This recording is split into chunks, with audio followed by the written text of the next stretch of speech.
शिजा की शादी राकेश के साथ 5 साल पहले हुई थी। इन 5 सालों में जिन लोगों की शादी हुई थी वे 1-2 बच्चों के माँ बाप बन गए थे, लेकिन शिजा अभी तक माँ नहीं बन पाई थी। इसके चलते उसे बांझ जैसी उपाधि मिल गई थी। राह चलती औरतें भी शिजा को तरह तरह के ताने देती और बांझ कहकर चिढ़ाती। शिजा को ये सब बहुत खराब लगता, लेकिन वह किस किस का मुंह बंद करती। आखिर वह लोग भी तो ठीक ही कहते थे। शिजा सोचती थी, मैं क्या करूं, अपना इलाज तो करा रही हूं, लेकिन जो मेरे बस में नहीं है उसे मैं कैसे कर सकती हूं। एक दिन पड़ोस का एक बच्चा खेलते खेलते शिजा के घर आ गया। बच्चों को देख शिजा ने उसे अपनी गोद में बैठा लिया और उसे प्यार से चूमने लगी। जब शिजा की सास ने उसे दूसरे के बच्चे को चूमते हुए देखा तो वह बिफर पड़ी। वह उसकी गोद से बच्चे को छीनते हुए बोली, कल मुही बच्चा पैदा करने की तो तेरी ताकत है नहीं और दूसरों के बच्चों से अपना मन बहलाती है। अरे तू क्यों डालती है अपना मनहूस साया दूसरों के बच्चों पर। तू तो उस बंजर जमीन की तरह है जहाँ फसल तो दूर घास भी उगना पसंद नहीं करती। जब शिजा से सास की बातें नहीं सुनी गई तो वह अपने कमरे में जाकर अंदर से दरवाजा बंद कर रोने लगी। रात को राकेश के आने पर शिजा ने रोते हुए सारी बात उसे बताए और बोली, मैं बड़ी अभागिन हूँ, मैं किसी की इच्छा पूरी नहीं कर सकती, ऊपर से मुझ पर बांझ होने का धब्बा भी लग गया है। शिजा की बातें सुनकर राकेश ने कहा, तुम माँ की बातों का बुरा मत मानो, उन्हें ऐसा नहीं कहना चाहिए, लेकिन हर माँ बाप की इच्छा होती है कि उनके वंश को आगे बढ़ाने वाला उनके रहते हुए ही आ जाए। इसलिए तुमसे यह इच्छा पूरी नहीं होते देखकर माँ तुमसे उल्टी सीधी बातें बोलती है, लेकिन तुम चिंता मत करो, तुम्हारा इलाज चल रहा है, तुम जरूर एक दिन माँ बनोगी। इसी बीच शिजा राकेश से बोली, मेरी एक सहेली थी, वह भी बहुत दिनों बाद माँ बनी थी। माँ बनने में देर होते देखकर जब उसने अपना इलाज कराया तो जांच में सामने आया था कि कमी उसमें नहीं बल्कि पति में थी। जब उसके पति ने अपना इलाज कराया तभी वह मां बन सकी। हो सकता है उसी की तरह आप में कोई कमी हो, इसलिए मैं चाहती हूं कि आप भी एक बार अपना इलाज कर लेते। तभी शिजा की बात सुनकर राकेश भड़क उठा और वह बोला, भला मुझ में क्या कमी हो सकती है, मैं तो बिल्कुल ठीक ठाक हूँ, मुझ में कोई कमी नहीं है, मेरी चिंता छोड़ो, तुम अपना अच्छी तरह इलाज कराओ। तो शिजा बोली, मैं मानती हूँ कि आप में कोई कमी नहीं है, लेकिन तसल्ली की खातिर आप एक बार डॉक्टर को दिखा लेते। लेकिन राकेश ने उसकी बात को बीच में ही काट दिया, नहीं शिजा, तो सैली वगैरह कुछ नहीं, मैंने कहा कि मुझ में कोई कमी नहीं है तो नहीं है। पति के भर के मिजाज को देख सीखने चुप रहना ही उचित समझा। शहर के कई डॉक्टर से शिजा का इलाज हुआ, लेकिन उसकी कोख सूनी ही रही। डॉक्टर की जांच के दौरान उसमें कोई कमी नहीं पाई जाती और सभी डॉक्टर उसे उसके पति का इलाज करने की सलाह देते।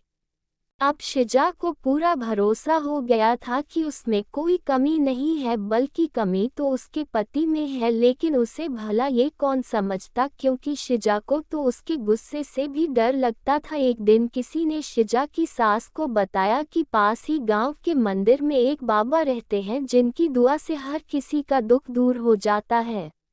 शाम को राकेश के घर आते ही शिजा की सास ने यह बात अपने बेटे को बताई और शिजा को बाबा के पास भेजने को कहा। मां की बातों को सुनकर राकेश शिजा को बाबा के पास भेजने के लिए तैयार हो गया और शिजा से कहा कि कल तुम मंदिर चली जाना। शिजा ने भी अपना सिर हिलाते हुए कहा, ठीक है, मैं चली जाऊंगी, लेकिन मैं डॉक्टर के पास गई हुई थी तो डॉक्टर ने मुझसे बताया कि मुझ में कोई कमी नहीं है, इसलिए मैं चाहती हूँ कि आप भी एक बार अपना टेस्ट करवा लीजिए। शिजा डरते डरते राकेश से कह रही थी, लेकिन राकेश ने उसकी बात को अनसुना कर दिया। मैं कहीं नहीं जाऊंगा, तुम कल मंदिर में बाबा के पास चली जाना।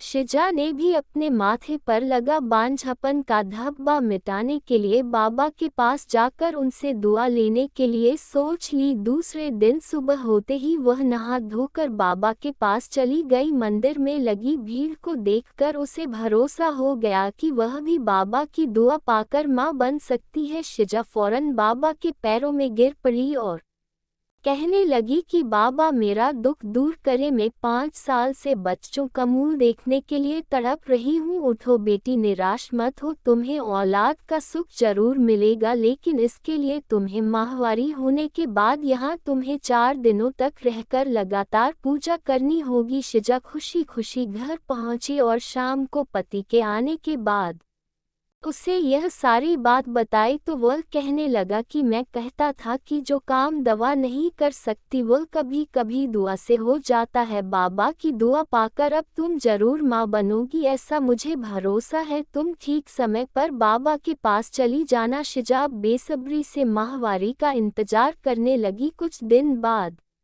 उसे माहवारी हो गई। माहवारी पूरी होने के बाद शिजा फिर बाबा के पास गई तो उसे देखते ही बाबा ने कहा, बेटी जैसा कि मैंने तुम्हें पहले भी कहा था कि यहीं रहकर 4 दिनों तक लगातार तुम्हें पूजा करनी पड़ेगी, तभी तुम माँ बन सकोगी। जी बाबा, मैं रहने के लिए तैयार हूँ। ठीक है, अभी तुम अंदर चली जाओ, रात में तुम्हारे लिए पूजा करनी शुरू करूंगा। अपनी चाल को कामयाब होते देख बाबा मन ही मन खुश होते हुए ये बोला। रात को बाबा ने शिजा से कहा, बेटी इस पूजा के दौरान कोई भी देवता खुश होकर तुम्हें औलाद का सुख दे सकते हैं, इसके लिए तुम्हें सब कुछ चुपचाप सहन करना पड़ेगा, नहीं तो तुम कभी माँ नहीं बन पाओगी। जी बाबा, मैं सब कुछ करने को तैयार हूँ, बस मुझे औलाद हो जानी चाहिए। शिजा के इतना कहानी के बाद बाबा उसे एक कोठरी में ले गया जहां हवन कुंड बना हुआ था और उसमें आग जल रही थी। बाबा ने उसे वहीं पर बिठा दिया और जाप करने लगा। कुछ देर तक जाप करने के बाद बाबा ने कहा, शिजा देवता मुझ में समा चुके हैं, वह तुम्हें औलाद का सुख देना चाहते हैं,